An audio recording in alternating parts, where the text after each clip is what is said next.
Hello વિદ્યાર્થી મિત્રો, આજે આપણે યુનિટ 3 મા બાપને ભૂલશો નહીં લઈશું. એમાં પહેલા પ્રશ્નમાં શું કહે છે કે નીચેના દરેક પ્રશ્નના ઉત્તર માટે આપેલા વિકલ્પોમાંથી સાચો વિકલ્પ શોધીને તેનો ક્રમોક્ષર પ્રશ્નની સામે આપેલ ખાનામાં લખો. એમાં પહેલો પ્રશ્ન છે, મા બાપના કેટલા ઉપકાર છે જેને આપણે વિરસવા ન જોઈએ? તો કે એ અગણિત, બી એકાદ બે, સી ગણી શકાય તેટલા, ડી સૌથી વધુ. તો આપણો જવાબ આવશે એ અગણિત. બીજો, તમે લાખ રૂપિયા કમાતા હોવ તો પણ શું ન કરો તે રાખ બરાબર છે? તો કે એ ભગવાનની પૂજા, બી વસ્તુઓ પાછળ ખર્ચ, સી બાળકોને પ્રેમ, ડી મા બાપની સેવા. તો કે ડી આવશે મા બાપની સેવા. ત્રીજો લઈશું, આપણે કોના પુનિત ચરણોની સેવા ભૂલવી ન જોઈએ? તો કે એ ગુરુના, બી વડીલોના, સી માતા પિતાના, ડી સાધુ સંતોના. તો કે સી માતા પિતાના જવાબ આવશે. પ્રશ્ન બીજો લઈશું. એમાં શું કહે છે? કૌંસમાં આપેલા શબ્દોમાંથી યોગ્ય શબ્દ પસંદ કરીને ખાલી જગ્યા પૂરો.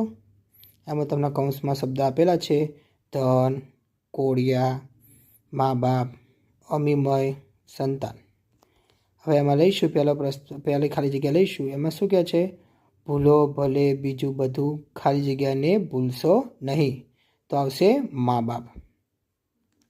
બીજી ખાલી જગ્યા, બીજી કાઢી મુખેથી ખાલી જગ્યા મોંમાં દઈ મોટા કર્યા. તો આવશે કોળિયા. ત્રીજી ખાલી જગ્યાથી સેવા ચહો સંતાન છો સેવા કરો. તો આવશે સંતાન. ચોથી, એ ખાલી જગ્યા આંખને ભૂલીને ભીંજવશો નહીં. તો કે અમીમય. પાંચમો, ખાલી જગ્યા ખરસતા મળશે બધું માતા પિતા મળશે નહીં. તો કે ધન. પ્રશ્ન ત્રીજો લઈશું. એમાં શું કહે છે? નીચેના પ્રશ્નના ઉત્તર 1-2 વાક્યોમાં લખો. એમાં પહેલો છે, મા બાપને બાળકનું મુખ ક્યારે જોવા મળ્યું? તો આવશે મા બાપે પૃથ્વી પરના ભગવાનને પૂજ્યા ત્યારે તેમને બાળકનું મુખ જોવા મળ્યું. બીજો, આપણે કોની સામે ઝેર ઉગળવું ન જોઈએ? તો કે આપણે અમૃત જેવો પ્રેમ આપનાર મા બાપ સામે ઝેર ઉગળવું ન જોઈએ.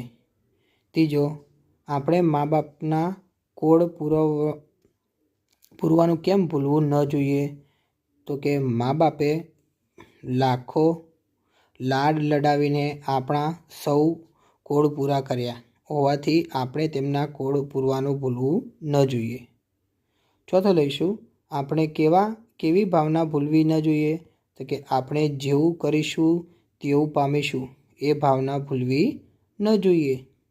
પાંચમું, આપણે કોના માર્ગ પરના કાંટા ન બનવું જોઈએ?